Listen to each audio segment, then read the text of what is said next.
எப்பவுமே சேலஞ்ச அவர் அவர் என்ன பண்ண மாட்டாராம், சாதாரணமா கொடுக்க மாட்டாராம், அப்படியே நெஞ்ச தட்டி தான் அவர் சேலஞ்ச் கொடுப்பாராம். ஏன்னா அவர் தேவன் மேல அவ்வளவு வைராக்கியம் உள்ளவரா இருந்தாராம். இப்ப மறுபடியும் 450 பேர் நிக்கிறாங்க. இப்ப இந்த எலியா ஒருத்தர் நிக்கிறார். இப்ப சொல்றாராம், என்ன பண்ணுங்க நீங்க, உங்களுக்கு ஃபர்ஸ்ட் சான்ஸ் நான் கொடுக்குறேன், நீங்க என்ன பண்ணுங்க, நெருப்பு மூலியமா பதில் கொடுப்பாருல்ல, நீங்க என்ன பண்ணுங்க, கூப்பிடுங்க அப்படின்னு சொல்லி சொல்றாராம். இப்ப பாகால் தீர்க்கதரிசிகள் என்ன பண்றாங்க, கூப்பிடுறாங்க. என்னன்னு கூப்பிடுறாங்க, பாகாலே இறங்கும் இறங்கும் இறங்கும் இறங்குன்னு. இப்ப எலியா என்ன பண்றாருன்னா, என்ன பண்ணிட்டு இருக்கிறாரு, கிண்டல் பண்றாரு.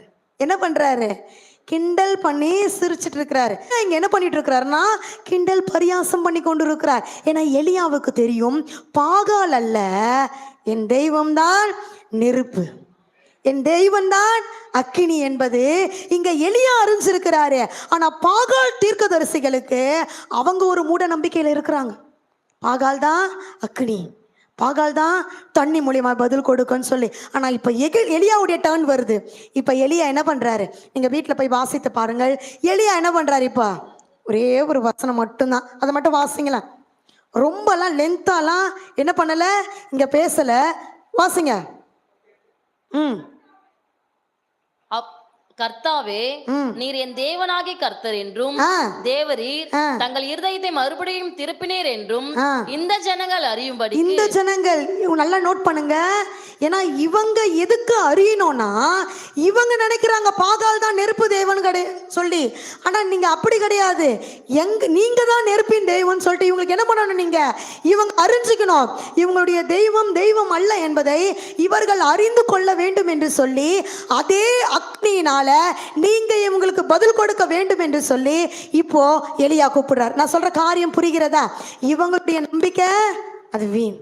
ஆனா நீங்க தான் மெய்யான தெய்வம் என்பதை இவர்கள் அறிந்து கொள்ள வேண்டும் என்று சொல்லி இப்ப எலியா சொல்றாரு.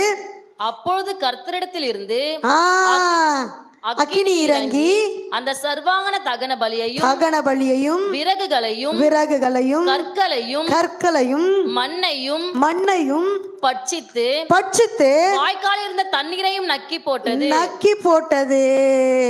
இப்ப எந்த ஜனங்கள் நெருப்பு மூலமா எங்களுக்கு பதில் தருவாங்கன்னு சொல்லி நினைச்சிட்டு இருந்தாங்களோ, அந்த தெய்வம் அங்க இறங்கி வரல. எலியாவின் தேவன் இப்ப அங்க இறங்கி வராரு, அக்கினியா இறங்கி வராரு. அக்கினி மூலமா இறங்கி வந்து இப்போ வார்த்தைக்கு அங்க வல்லமை, வார்த்தைக்கு வல்லமை.